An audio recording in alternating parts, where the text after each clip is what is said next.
여러분 혹시 직장에서 이유 없이 무시당하거나 따돌림 당해본 적 있으신가요? 저는 3년 전 회사 단톡방에조차 없었던 계약직이었습니다. 제 기획안은 다른 사람 이름으로 올라갔고 저를 가장 괴롭혔던 선임은 제 앞에서 대놓고 비웃었죠. 하지만 저는 포기하지 않았습니다. 그리고 3년 후 그 선임이 제 앞에 앉았습니다. 이번엔 면접 지원자로요. 지금부터 들려드릴 이야기는 제가 직접 겪은 세상에서 가장 통쾌했던 복수입니다. 2022년 3월 2일 저는 제 인생에서 가장 설레는 날을 맞이했습니다. 바로 디자인 회사 브라이트 커뮤니케이션에 입사하는 날이었죠. 그날 저와 함께 입사한 사람이 한 명 더 있었습니다. 이름은 박수진 씨였고 아버지가 이 회사 부사장이라고 했습니다.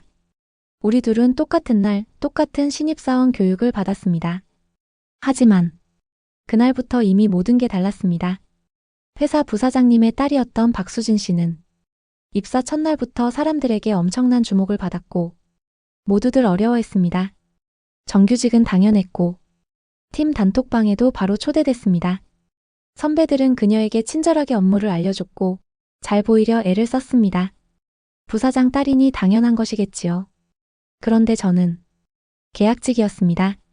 정확히는 1년 계약직 신입사원이라는 타이틀이 붙어 있었죠. 같은 날 입사했지만 제 책상은 공용 업무 공간 구석이었고 명함도 없었습니다. 팀 단톡방에도 초대받지 못했습니다. 그런데 입사 일주일 후 첫 번째 사건이 터졌습니다. 금요일 오후 5시쯤이었습니다. 과장님이 사무실에서 큰 소리로 말했죠. 오늘 신입 환영회 있으니까 다들 6시에 회식 장소로 모이세요. 장소는 단톡방에 올려놨습니다. 저는 그제야 깨달았습니다. 저는 그 단톡방에 없다는 걸요. 주변을 둘러봤습니다. 박수진 씨는 핸드폰을 보며 이미 가방을 챙기고 있었습니다. 저는 조심스럽게 옆자리 선임 서유진에게 물었습니다. 저기, 회식 장소가 어디인가요? 선임은 잠깐 멈칫하더니 이렇게 말했습니다. 단톡방에 없나요? 그때 박수진 씨가 끼어들었습니다. 계약직은 원래 안 부르는 거 아니었어요?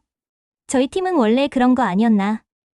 선임은 애매하게 웃으며 말을 흐렸습니다. 아, 그게. 뭐 정규직 위주로 하긴 하는데. 저는 그냥 고개를 끄덕였습니다. 아, 네. 괜찮습니다. 저는 먼저 퇴근할게요. 가방을 메고 엘리베이터를 기다리는데 뒤에서 웃음소리가 들렸습니다. 계약직인데 회식까지 오면 좀 그렇지 않아? 맞아. 어차피 1년 후에 나갈 사람인데. 저는 그날 편의점에서 김밥 한 줄을 사서 혼자 고시원 방에서 먹었습니다. 하지만 더 힘든 건 그 다음부터였습니다. 회식 다음 주 월요일 팀원들끼리 회식 때 찍은 사진을 보며 깔깔대고 있었습니다. 저는 그 옆에서 혼자 자료를 정리하고 있었죠. 선임 서유진 씨가 제 앞을 지나가며 중얼거렸습니다. 회식 분위기 진짜 좋았는데. 그런데 진짜 문제는 따로 있었습니다. 입사 한 달 후 팀장님이 저를 부르셨습니다. 신입, 기획안 하나 제출해봐. 이번 분기 캠페인 아이디어 좀 내보라고. 저는 밤을 새워가며 기획안을 작성했습니다. 소비자 트렌드 분석부터 시작해서 타겟층 분석, 예상 효과, 예상 계획까지 A사 20페이지 분량으로 완성했습니다. 팀장님은 제 기획안을 보시더니 눈이 반짝였습니다. 오, 이거 괜찮은데? 생각보다 디테일하게 잘 짰네. 저는 처음으로 인정받는 느낌이 들어서 기뻤습니다. 그런데 일주일 후 전사회의에서 제 기획안이 발표됐습니다. 문제는 발표자가 박수진 씨였다는 겁니다. PPT 첫 장에는 이렇게 적혀 있었습니다. 2022년 1분기 캠페인 기획안 기획 박수진. 저는 팀장님께 조심스럽게 물었습니다. 팀장님, 저 기획안은 제가 작성한 건데요. 팀장님은 난처한 표정으로 말했습니다. 아, 그게. 너는 계약직이잖아. 정규직 실적으로 올려야 해서. 너도 경력 쌓는 거니까 나쁜 거 아니지? 오히려 좋은 거 아냐? 실무 경험 쌓는 거잖아. 저는 할 말을 잃었습니다. 그날 점심시간 화장실에서 서유진 씨와 다른 선배가 대화하는 소리를 들었습니다. 수진이 기획안 대박이던데? 그거 계약직이 만든 거야. 수진이가 이름만 올린 거지. 아, 그래? 그럼 걔는 뭐 받은 거 있어? 없지 뭐. 계약직인데 뭘 바라겠어. 어차피 1년 후면 나갈 건데. 서유진 씨가 웃으며 말했습니다. 그래도 일은 잘하더라. 우리가 시킨 거 다 해주니까 편하긴 해. 저는 그날 화장실 칸 안에서 한참을 서 있었습니다. 수진 씨는 내 걸 훔쳐서 발표하면서도 어찌나 당당한지 어처구니가 없었습니다. 그 후로도 비슷한 일이 반복됐습니다. 제가 만든 자료는 다른 사람 이름으로 올라갔고, 제가 처리한 프로젝트는 다른 사람의 성과가 됐습니다. 회식은 여전히 참석하지 못했고, 팀 단톡방은 끝내 초대받지 못했습니다. 어느 날 서유진 씨가 제 자리 앞을 지나가며 말했습니다. 저기, 이 자료 오늘 안에 정리 좀 해줄래? 내일 발표 있거든. 계약 찍은 시간 많잖아. 저는 그 순간 무언가가 무너지는 느낌이었습니다. 퇴근길 지하철 안에서 저는 생각했습니다. 언젠가는 내가 만든 회사에서 내가 기준을 만들고 내가 사람을 평가하는 날이 올 거야. 그때는 출신도 배경도 아닌 오직 실력과 노력으로만 평가하는 회사를 만들 거야. 그날 밤 저는 노트에 처음으로 이렇게 적었습니다. 루미아 디자인 나의 회사. 당시에는 그냥 꿈 같은 이야기였습니다. 계약직 신입사원이 무슨 회사를 만든다고. 하지만 저는 몰랐습니다. 3년 후 정말로 제가 만든 회사의 면접실에서 서유진 씨가 떨리는 목소리로 자기소개를 하게 될 줄은요. 그때는 정말 몰랐습니다. 2022년 12월 28일. 인사팀에서 메일이 왔습니다. 제목은 간단했습니다. 계약 종료 안내. 내용은 더 간단했습니다. 귀하의 계약 기간이 2023년 2월 28일자로 종료됩니다. 재계약은 진행되지 않음을 알려드립니다. 그동안 수고하셨습니다. 저는 팀장님을 찾아갔습니다. 팀장님, 제가 뭘 잘못한 건가요? 팀장님은 난처한 표정으로 고개를 저었습니다. 아니, 잘못한 건 없어. 일도 잘하고 능력도 좋은데. 그냥 분위기가 좀 안 맞는 것 같아서. 분위기가 안 맞는다는 게 무슨 뜻인지 저는 정확히 알고 있었습니다.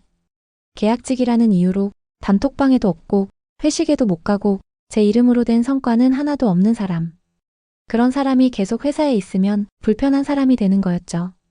마지막 출근 날, 저는 제 자리를 정리했습니다. 선임은 제 옆을 지나가며 말했습니다. 수고했어. 다음 회사에서는 잘 되길 바랄게. 박수진 씨는 아무 말도 하지 않았습니다. 그냥 피식 웃기만 했죠. 저는 그날 지하철을 타고 집으로 돌아오면서 생각했습니다. 이제 어떻게 하지? 통장 잔고는 200만 원. 이력서에는 1년 계약직 경력 하나. 추천서는 없었습니다. 2023년 3월 저는 프리랜서로 시작했습니다. 정확히 말하자면 시작할 수밖에 없었습니다. 고시원 월세 35만 원, 낡은 노트북 하나, 접이식 테이블 하나. 이게 전부였습니다. 처음에는 지인 소개로 작은 일을 받았습니다. 카페 로고 디자인 5만 원, 소상공인 전단지 제작 10만 원. 한 달 수입이 50만 원도 안 됐습니다. 그렇게 3개월이 지났습니다. 어느 날 드디어 큰 프로젝트 제안이 들어왔습니다. 중소기업 브랜딩 프로젝트, 금액은 300만 원. 저는 밤을 새워가며 기획안을 만들었습니다. 일주일 동안 하루 3시간씩만 자면서 완벽한 기획안을 완성했죠. 고객사 대표님은 만족해 하셨습니다. 이거 정말 좋은데요? 바로 진행하시죠. 계약금 100만 원을 받았습니다. 저는 그날 처음으로 제대로 된 밥을 사 먹었습니다. 하지만 그게 끝이었습니다. 프로젝트 중간에 대표님 연락이 끊겼습니다. 전화도 안 받고 문자도 답이 없었습니다. 나중에 알고 보니 그 회사는 부도 직전이었고 저를 포함한 협력 업체들에게 돈을 주지 못하는 상황이었습니다. 통장에 남은 돈은 30만 원. 월세를 내면 5만 원 남았습니다. 그날 밤 저는 컵라면을 끓여 먹으면서 울었습니다. 이렇게 끝나는 건가? 그런데 다음 날 친구에게서 연락이 왔습니다. 너 혹시 투자 제안 받을 수 있어? 우리 회사 팀장님이 디자인 스타트업 알아보시는데 내 포트폴리오 보여드렸거든. 관심 있으시대. 저는 부랴부랴 포트폴리오를 정리했습니다. 그동안 했던 모든 작업물을 모아서 밤새 PT 자료를 만들었죠. 미팅날 투자자분은 제 자료를 꼼꼼히 보셨습니다. 실력은 확실히 있네요. 투자금 3천만 원 정도면 시작할 수 있겠죠. 저는 떨리는 목소리로 대답했습니다. 네, 가능합니다. 그럼 계약서 검토해 보시고 다음 주에 다시 만나죠. 저는 그날 처음으로 희망을 봤습니다. 하지만 일주일 후 투자자분에게서 연락이 왔습니다. 죄송한데요. 투자건이 무산됐습니다. 저희 쪽 내부 사정이 생겨서요. 그게 끝이었습니다. 저는 다시 고시원 방에서 컵라면을 먹으며 노트북 화면을 멍하니 바라봤습니다. 그때였습니다. 새벽 3시 커피 한 잔을 들고 앉아 있는데 갑자기 생각이 들었습니다. 왜 나는 계속 남의 허락을 기다리고 있지? 왜 투자를 받아야만 시작할 수 있다고 생각하지? 저는 노트에 적기 시작했습니다. 내가 할 수 있는 것. 1. SNS 마케팅 비용 영원. 2. 무료 샘플 작업 포트폴리오 축적. 3. 소상공인 타겟 낮은 단가로 시작. 4. 입소문 고객이 고객을 부르게. 그날부터 저는 전략을 바꿨습니다. 인스타그램에 매일 디자인 샘플을 올렸습니다. 카페 브랜딩, 로고 디자인, 포스터, 명함. 모든 걸 무료 샘플로 만들어서 올렸죠. 처음 일주일은 반응이 없었습니다. 하지만 2주차부터 댓글이 달리기 시작했습니다. 혹시 이거 의뢰 가능한가요? 비용이 어떻게 되나요? 첫 고객은 동네 카페 사장님이었습니다. 금액은 20만 원. 하지만 저는 그 작업에 혼신의 힘을 다했습니다. 로고, 명함, 메뉴판, 인테리어, 소품 디자인까지 20만 원이 아니라 200만 원짜리 퀄리티로 만들어 드렸습니다. 카페 사장님은 너무 좋아하셨습니다. 그리고 SNS에 제 작업물을 올리셨죠. 그게 시작이었습니다. 카페 사장님 지인들이 연락을 했고 그 지인들이 또 다른 사람들에게 소개했습니다. 3개월 후 제 월 수입은 200만 원이 됐습니다. 6개월 후 월 수입 500만 원을 넘겼습니다. 그리고 1년 후 저는 더 이상 혼자 할 수 없을 만큼 일이 많아졌습니다. 새벽 4시까지 작업하고 체력은 한계에 다다랐지만 고객들은 계속 늘어났습니다. 저는 결심했습니다. 이제 팀을 만들자. 더 이상 혼자가 아니라 회사를 만들자. 2024년 11월 저는 루미아 디자인을 정식 법인으로 설립했습니다. 첫 직원은 저를 포함해서 3명이었습니다. 사무실은 작은 오피스텔 하나. 하지만 저는 확신했습니다. 이제 시작이다. 2025년 3월 직원은 10명이 됐습니다. 6월 직원 20명. 9월 사무실을 확장했습니다. 그리고 어느 날 인사팀 직원이 저를 찾아왔습니다. 대표님, 이번 채용 지원자 명단인데요. 면접 일정 확인 부탁드립니다. 저는 명단을 받아들고 쭉 훑어봤습니다. 그리고 그 이름을 봤습니다. 서유진. 저는 미소를 지었습니다. 정말 오랜만에 느껴보는 진심으로 통쾌한 미소였습니다. 세상은 정말 좁다는 걸 그날 다시 한번 깨달았습니다. 그리고 면접날이 다가왔습니다. 2025년 10월 14일 월요일 오전 10시 면접이 시작되기 30분 전 저는 면접실에 앉아 지원자 서류를 다시 한번 확인했습니다. 서유진 29세 경력 브라이트 커뮤니케이션 2년 6개월 마케팅 대행사 1년 3개월 이력서 사진 속 그녀는 3년 전 제가 마지막으로 봤던 모습 그대로였습니다. 자신감 넘치는 표정 완벽하게 정돈된 헤어스타일 자기소개서에는 이렇게 적혀 있었습니다. 저는 팀워크를 중시하며 동료들과의 원활한 커뮤니케이션을 통해 프로젝트를 성공적으로 이끌어본 경험이 있습니다. 저는 피식 웃음이 나왔습니다. 팀워크와 커뮤니케이션이라. 인사팀 직원이 문을 두드렸습니다. 대표님, 지원자분 도착하셨습니다. 네, 들어오시라고 하세요. 문이 열렸습니다. 서유진 씨가 들어왔습니다. 그녀는 밝은 미소를 지으며 공손하게 인사를 했습니다. 안녕하십니까, 저는. 그리고 저와 눈이 마주쳤습니다. 그 순간 그녀의 얼굴이 하얗게 변했습니다. 미소가 굳어졌고 손에 들고 있던 서류가 살짝 떨렸습니다. 어떻게? 저는 차분하게 미소 지었습니다. 앉으세요, 서유진 씨. 그녀는 떨리는 손으로 의자를 잡고 천천히 앉았습니다. 면접실 안은 잠시 정적이 흘렀습니다. 저는 그녀의 이력서를 펼치며 말했습니다. 자기소개 부탁드립니다. 서유진 씨는 목소리를 가다듬으려 했지만 떨림을 감추지 못했습니다. 저는 서유진이라고 합니다. 마케팅과 기획 업무를 주로 해왔고. 잠깐만요. 저는 그녀의 말을 끊었습니다. 혹시 저 기억하세요? 서유진 씨는 입술을 깨물었습니다. 네, 기억합니다. 그리고 저는 이력서를 다시 펼쳤습니다. 자기소개서에 팀워크를 중시한다고 쓰셨는데 구체적인 사례를 말씀해 주시겠어요? 서유진 씨는 잠시 머뭇거렸습니다. 저는 브라이트에서 여러 프로젝트를 진행하면서 동료들과 협력하여 잠깐만요. 저는 다시 그녀를 끊었습니다. 브라이트에서 진행한 프로젝트 중에 본인이 직접 기획하고 완성한 프로젝트가 있나요?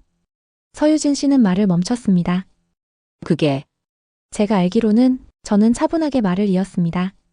그곳에서 진행된 대부분의 프로젝트는 계약직 직원이 기획하고 정규직 직원 이름으로 올라갔던 걸로 아는데 혹시 기억나시나요? 서유진 씨의 얼굴이 더욱 창백해졌습니다. 저는 그게 아니라 아니라고요? 저는 이력서를 책상에 내려놓았습니다. 서유진 씨, 저는 지금 면접을 보고 있는 거예요. 과거를 따지려는 게 아닙니다. 저는 정말로 궁금한 겁니다. 본인이 직접 처음부터 끝까지 책임지고 완성한 프로젝트가 몇 개나 되는지요? 서유진 씨는 한참을 말하지 못했습니다.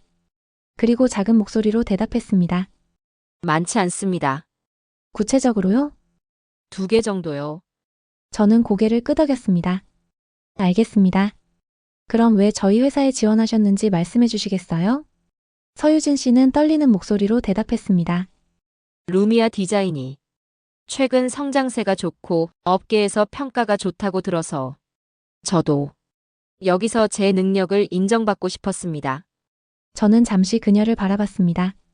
그리고 천천히 말했습니다. 능력을 인정받고 싶다고 하셨는데 서유진 씨는 어떤 능력을 가지고 계신가요? 저는 커뮤니케이션 능력이 좋고 사람들과 잘 어울리며 사람들과 잘 어울린다. 저는 그녀의 말을 반복했습니다. 그럼 혹시 단톡방에 없는 동료도 잘 챙기시나요? 서유진 씨는 고개를 떨구었습니다. 죄송합니다. 저는 사과를 원하는 게 아닙니다. 저는 차분하게 하지만 단호하게 말했습니다. 저는 지금 면접관으로서 지원자의 능력과 자질을 평가하고 있는 겁니다. 그리고 제가 보기에는 서유진 씨는 커뮤니케이션 능력보다는 분위기 파악 능력이 더 뛰어나신 것 같네요. 그게 무슨 분위기 파악해서 힘 있는 사람 편에 서고 약한 사람은 무시하는 능력 말입니다. 서유진 씨는 눈물을 글썽이며 고개를 들었습니다. 저는 정말 그때 잘못했다고 생각합니다. 지금 생각하면 정말 후회되고 기회를 주신다면 정말 열심히. 저는 손을 들었습니다. 저는 서유진 씨가 반성하는지 안 하는지는 관심 없습니다. 저는 지금 우리 회사에 필요한 사람을 뽑는 거예요. 그리고 우리 회사에 필요한 건 출신도 배경도 아닌 진짜 실력과 책임감을 가진 사람입니다. 저는 이력서를 덮으며 말했습니다. 서유진 씨는 경력은 있지만 본인이 책임지고 완성한 프로젝트는 거의 없습니다. 그리고 팀워크를 중시한다고 하셨지만 실제로는 팀원을 차별하고 무시했던 경험이 있죠. 저희 회사는 그런 사람을 필요로 하지 않습니다. 서유진 씨는 울먹이며 말했습니다. 그럼 기회조차 없는 건가요? 저는 잠시 침묵했습니다. 그리고 천천히 입을 열었습니다. 세상은요, 서유진 씨. 재벌 딸의 이름도 정규직이라는 타이틀도 그 어떤 것도 영원히 기억하지 않습니다. 하지만 진심과 실력은 사람들이 오래 기억합니다.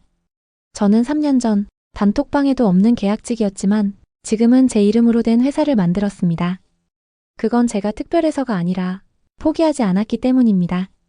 저는 자리에서 일어났습니다. 합격 여부는 이틀 내로 연락드리겠습니다. 오늘 면접 참석해 주셔서 감사합니다.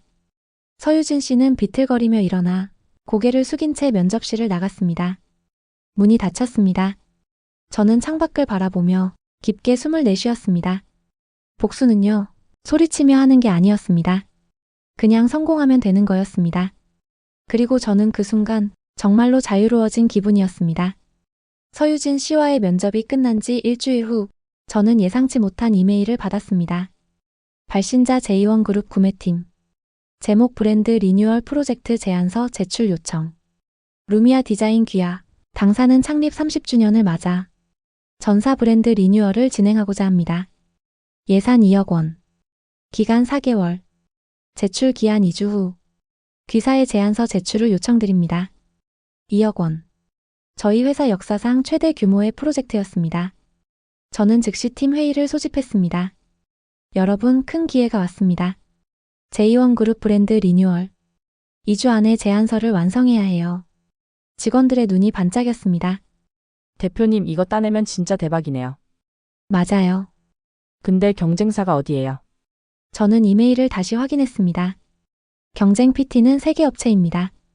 루미아 디자인, 크리에이티브 랩, 그리고 제 손이 멈췄습니다.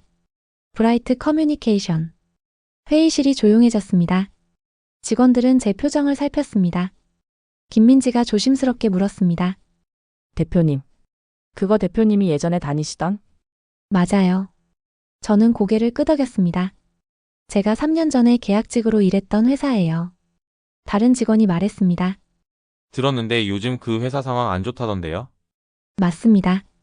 실적 악화로 구조조정까지 했다고 들었어요. 저는 자리에서 일어나 화이트보드 앞에 섰습니다. 하지만 방심하면 안 됩니다. 브라이트는 오랜 역사와 인맥이 있는 회사예요. 우리는 신생업체. 실력으로 완벽하게 이겨야 합니다. 알겠습니다. 직원들이 힘차게 대답했습니다. 그날부터 저희는 밤낮 없이 작업에 매달렸습니다. 제2원그룹 소비자 500명 직접 인터뷰, 경쟁사 30곳 분석, 글로벌 트렌드 리서치, 그리고 제2원그룹의 30년 역사 연구. 모든 걸 철저하게 준비했습니다. 일주일이 지났을 때 저는 우연히 업계 지인에게서 이야기를 들었습니다. 너희 브라이트랑 경쟁하는 거 알지? 근데 브라이트 쪽에서 박수진이 직접 프로젝트 총괄한대. 제 귀가 번쩍 뜨였습니다. 박수진이요? 응. 부사장 딸 말이야. 아버지가 마지막 기회 준다고 이번 프로젝트 성공하면 팀장 복직시켜준다나 뭐라나. 저는 피식 웃음이 나왔습니다. 그럼 브라이트는 이미 진 거네요. 너무 자신만만한 거 아니야? 자신감이 아니라 확신이에요. 박수진 씨 일하는 거 제가 봤거든요. 2주 후 제안서 PT 날이 왔습니다. 제2원그룹 본사 대회의실. PT 순서는 추첨으로 정해졌습니다. 1순위 크리에이티브 랩, 2순위 브라이트 커뮤니케이션, 3순위 루미아 디자인. 저는 대기실에서 자료를 검토하고 있었습니다. 그때 복도에서 익숙한 목소리가 들렸습니다. 이번엔 꼭 따내야 해. 아버지가. 이게 마지막 기회래. 박수진의 목소리였습니다. 수진아, 긴장 풀어. 우리 회사 네임밸류가 있잖아. 그래. 루미아 디자인 따위가 우리한테 이길 수 있겠어? 저는 조용히 미소 지었습니다. 첫 번째 발표자 크리에이티브 랩이 들어갔습니다. 30분 후 조금 지친 표정으로 나왔습니다. 두 번째 브라이트 커뮤니케이션 차례. 박수진이 자신감 넘치는 표정으로 들어갔습니다. 저는 대기실에서 기다렸습니다. 40분 후 브라이트 팀이 나왔습니다. 박수진의 표정은 굳어 있었습니다. 김 팀장은 땀을 흘리고 있었고 다른 팀원들은 고개를 숙이고 있었습니다. 뭔가 잘못됐다는 게 확실했습니다. 드디어 저희 차례. 루미아 디자인 들어오세요. 저는 직원들과 함께 회의실에 들어갔습니다. 심사위원 5명이 앉아 있었습니다. 제2원그룹 마케팅 이사, 구매팀장, 그리고 외부 전문가 3명. 안녕하십니까? 루미아 디자인 대표입니다. 저는 프레젠테이션을 시작했습니다. 제2원그룹의 30년, 그 역사를 저희는 이렇게 정의했습니다. 변화하지 않으면 역사는 과거가 된다. 첫 슬라이드가 나타났습니다. 심사위원들의 눈빛이 달라졌습니다. 저희는 500명의 소비자를 직접 인터뷰했습니다. 그 결과 제2원그룹에 대한 인식은 믿을 수 있지만 구식이었습니다. 데이터 그래프가 나타났습니다. 하지만 이것은 기회입니다. 신뢰는 유지하되 이미지는 혁신하는 것. 그것이 저희의 전략입니다. 저는 하나하나 설명했습니다. 새로운 로고 디자인, 컬러 시스템, 브랜드 아이덴티티, 적용 사례, 그리고 향후 5년 로드맵까지. 40분이 순식간에 지나갔습니다. 이상으로 발표를 마치겠습니다. 질문 있으시면 답변 드리겠습니다. 마케팅 이사가 손을 들었습니다. 이 디자인 실제로 적용 가능한가요? 공장 라인까지 고려한 건가요? 네. 저희는 제2원그룹의 공장 3곳을 직접 방문했습니다. 현장 실무자들과 인터뷰하고 생산 라인의 제약사항까지 모두 반영했습니다. 구매팀장이 놀란 표정을 지었습니다. 공장까지 방문하셨다고요? 네. 디자인은 예쁜 그림이 아니라 실제로 적용 가능한 솔루션이어야 한다고 생각합니다. 외부 전문가 한 분이 물었습니다. 다른 업체들 제안서도 봤는데 루미아 디자인이 확실히 준비를 많이 하셨네요. 특별히 신경 쓴 부분이 있나요? 저는 미소 지으며 대답했습니다. 저희는 작은 회사입니다. 큰 회사의 네임밸류나 오랜 역사를 내세울 수 없죠. 하지만 그래서 더 철저하게 준비했습니다. 실력으로 증명하는 것 외에는 방법이 없으니까요. 심사위원들이 고개를 끄덕였습니다. PT가 끝나고 저희는 회의실을 나왔습니다. 복도에서 브라이트 팀과 마주쳤습니다. 박수진이 저를 보며 비웃었습니다. 열심히는 하더라. 근데 세상이 실력만으로 돌아가는 줄 알아? 인맥이랑 회사 이름이 중요한 거야. 저는 차분하게 대답했습니다. 그렇게 생각하시는군요. 결과가 증명해주겠죠. 결과? 박수진이 코웃음 쳤습니다. 이미 정해진 거나 다름없어. 우리 부사장님이 제이원 그룹 회장님이랑 골프 친구거든. 너희 같은 신생 업체가 감히 우리랑 경쟁한다는 게 웃기지 않아? 저는 아무 말도 하지 않았습니다. 그냥 미소만 지었습니다. 일주일 후 결과 발표가 있었습니다. 이메일이 도착했습니다. 루미아 디자인 귀하 축하드립니다. 귀사가 최종 선정되었습니다. 제안서의 완성도, 철저한 사전 조사, 그리고 실현 가능성을 높이 평가했습니다. 계약 관련 논의를 위해 내주 미팅을 요청드립니다. 저는 직원들에게 소리쳤습니다. 우리가 했어요. 제이원 그룹 프로젝트 저희가 따냈습니다. 사무실이 환호성으로 가득 찼습니다. 직원들이 서로 껴안고 기뻐했습니다. 김민지가 울먹이며 말했습니다. 대표님, 정말 대단하세요. 브라이트 같은 큰 회사를 이기다니. 저는 미소 지었습니다. 우리가 이긴 게 아니에요. 실력이 이긴 거죠. 그날 저녁 업계 지인에게서 연락이 왔습니다. 야, 너희 대박 났다며? 근데 브라이트 쪽 난리 났다던데? 무슨 일인데요? PT 날 박수진이 발표하다가 심사위원 질문에 제대로 답 못했대. 시장 조사는 인터넷 검색이 전부고 실현 가능성은 전혀 고려 안 했다나? 심사위원들이 이게 정말 전문가가 만든 제안서냐고 물었다던데? 저는 고개를 끄덕였습니다. 예상했던 대로네요. 그리고 말이야. 지인이 목소리를 낮췄습니다. 제이원 그룹 이사가 브라이트 부사장한테 전화했대. 회사 이름 믿고 이런 수준의 제안서를 내다니 앞으로 프로젝트 의뢰하기 어렵겠다고. 저는 침묵했습니다. 너 복수한 거 아니야? 복수요? 저는 피식 웃었습니다. 저는 그냥 제 일을 열심히 했을 뿐이에요. 그들이 스스로 무너진 거죠.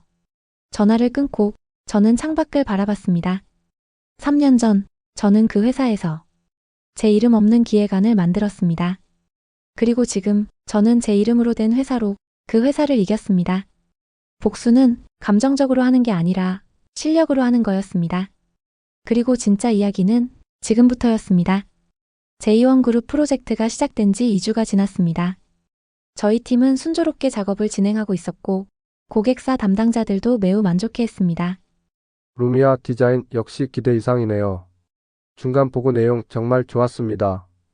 제이원 그룹 마케팅 이사님의 말씀이었습니다. 모든 게 완벽해 보였습니다. 그런데 그날 오후 이상한 일이 벌어지기 시작했습니다. 김민지가 당황한 표정으로 달려왔습니다. 대표님, 큰일 났어요. 무슨 일이에요? 고객사 구매팀에서 연락 왔는데 우리 견적서가 너무 높다고 재검토하라고 하네요. 견적서요? 이미 계약서 사인까지 끝났는데요? 저도 이상하게 생각합니다만. 근데 구매팀장님이 갑자기 태도가 바뀌셨대요. 저는 즉시 제이원 그룹 마케팅 이사님께 전화했습니다. 이사님, 견적 관련해서 문제가 있나요? 아니요, 저희 쪽에서는 전혀 문제 없는데요. 근데 구매팀에서 왜 그러죠? 저도 그게 궁금합니다. 그날 저녁 업계 지인에게서 연락이 왔습니다. 너 조심하는 게 좋겠어. 왜요? 브라이트 쪽에서 너희 발목 잡으려고 움직이고 있대. 박수진이 아버지 인맥 총동원해서 너희 프로젝트 망치려고 한다던데. 저는 주먹을 꽉 쥐었습니다. 그럴 줄 알았어요. 제2원그룹 구매팀장이 브라이트 부사장이랑 대학 동기래. 거기서 압력 넣고 있는 것 같던데. 알려줘서 고마워요. 전화를 끊고 저는 긴급팀 회의를 소집했습니다. 여러분, 상황이 안 좋습니다. 누군가 우리 프로젝트를 방해하고 있어요. 직원들의 표정이 어두워졌습니다. 누가요? 브라이트 커뮤니케이션. 정확히는 박수진과 그녀 아버지입니다. 김민지가 분노했습니다. 이게 말이 돼요?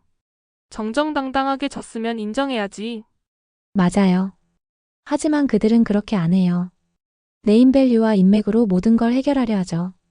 저는 화이트보드에 적기 시작했습니다. 우리가 할 일은 하나예요. 완벽하게 일을 해내는 것. 그들이 우리 발목을 잡으려 해도 우리 결과물이 완벽하면 고객사는 우리를 선택할 수밖에 없어요. 알겠습니다. 다음 날 더 큰 문제가 터졌습니다. 제2원그룹 내부에서 루미아 디자인에 대한 루머가 퍼지기 시작한 겁니다. 신생업체라 신뢰도가 떨어진다더라. 프로젝트 중간에 폐업할 수도 있다더라. 이전 고객사에서 문제 있었다더라. 모두 거짓이었습니다. 하지만 루머는 빠르게 퍼졌고 일부 임원들이 불안해하기 시작했습니다. 저는 즉시 대응에 나섰습니다. 고객사 전체 임원진 앞에서 공식 해명 자리를 요청했습니다. 루미아 디자인에 대한 루머가 있다고 들었습니다. 저희의 모든 자료를 공개하겠습니다. 저는 회사 재무제표, 과거 프로젝트 성과, 고객사 만족도 조사 결과, 그리고 레퍼런스까지 모두 제출했습니다. 저희는 투명하게 운영되는 회사입니다. 숨길 것도 부끄러운 것도 없습니다. 그리고 저는 마지막 자료를 꺼냈습니다. 이 루머를 퍼뜨린 곳이 어딘지도 파악했습니다. 회의실이 조용해졌습니다. 브라이트 커뮤니케이션입니다. 증거자료 여기 있습니다. 저는 녹취록과 메시지 캡처를 제출했습니다. 마케팅 이사님의 표정이 굳었습니다. 이게 정말입니까? 네. 업계 지인들을 통해 확인했습니다. 브라이트 쪽에서 의도적으로 저희 평판을 깎아내리려 했습니다. 부사장님이 자리에서 일어났습니다. 이건 정말 심각한 문제네요. 브라이트와는 앞으로 거래를 재검토해야겠습니다. 그날 오후 제2원그룹 부사장님이 직접 브라이트 커뮤니케이션에 전화를 했습니다. 제가 직접 들은 건 아니지만 나중에 마케팅 이사님께 들었습니다. 부사장님이 화나셔서 브라이트 쪽에 경고하셨어요. 앞으로 제2원 그룹과의 모든 거래를 중단하겠다고요. 저는 깊게 숨을 내쉬었습니다. 감사합니다, 이사님. 아니에요. 정정당당하게 경쟁해야죠. 이런 식으로 방해 공작을 하다니 실망스럽습니다. 그리고 3일 후 업계를 뒤흔드는 소식이 터졌습니다. 브라이트 커뮤니케이션의 최대 고객사 5곳이 계약을 해지했다는 것. 이유는 명확했습니다. 비윤리적인 영업 방식, 경쟁사 비방을 통한 수주 방해, 신뢰 상실. 그리고 그날 오후 더 충격적인 소식이 들렸습니다. 브라이트 커뮤니케이션 이사회가 긴급 소집됐고 부사장 해임안이 상정됐다는 것. 김 팀장이 제게 전화했습니다. 목소리가 떨리고 있었습니다. 대표님, 부사장님이 해임되셨어요. 이사회에서 결정했습니다. 회사 이미지 실추의 책임을 물어서 그리고 박수진 씨도 정식으로 해고 통보받았어요. 저는 아무 말도 할 수 없었습니다. 대표님 이거 대표님이 한 건 아니죠? 아니에요, 팀장님. 저는 그냥 제 일을 했을 뿐이에요. 그들이 스스로 선택한 결과예요. 전화를 끊고 저는 한참을 창밖을 바라봤습니다. 복수는 제가 직접 하지 않아도 됐습니다. 그들이 스스로 파멸의 길을 선택한 거니까요. 다음 날 서유진 씨에게서 문자가 왔습니다. 대표님, 저 서유진입니다. 브라이트 일 들었어요. 저는 절대 그렇게 되고 싶지 않아요. 면접에서 떨어진 거 알지만 정말 간절히 부탁드립니다. 인턴이라도 무급이라도 좋으니 기회를 주세요. 저 진짜 배우고 싶어요. 실력으로 인정받고 싶어요. 저는 한참을 고민했습니다. 그리고 답장을 보냈습니다. 3개월 인턴 무급. 단 조건이 있습니다. 절대 오만하지 마세요. 시키는 일만 하지 말고 스스로 배우세요. 동료를 존중하세요. 실력으로 증명하세요. 이 조건 지킬 수 있으면 다음 주 월요일 출근하세요. 1분 후 답장이 왔습니다. 정말 감사합니다. 약속드립니다. 실력으로 인정받는 사람이 되겠습니다. 저는 핸드폰을 내려놓았습니다. 어떤 사람은 끝까지 변하지 않고 스스로 무너집니다. 그 몰락을 보며 배우고 변하려고 노력합니다. 저는 후자에게 기회를 주고 싶었습니다. 브라이트 커뮤니케이션은 무너졌습니다. 부사장은 쫓겨났고 박수진은 모든 걸 잃었습니다. 하지만 저는 승리의 기쁨보다는 씁쓸함이 더 컸습니다. 복수는 통쾌하지만 누군가의 몰락을 보는 건 생각보다 기분 좋은 일이 아니었습니다. 진짜 복수는 상대를 무너뜨리는 게 아니라 내가 더 높이 올라가는 것, 그리고 그 과정을 통해 변화하려는 사람에게 기회를 주는 것. 그게 제가 깨달은 진짜 성공의 의미였습니다.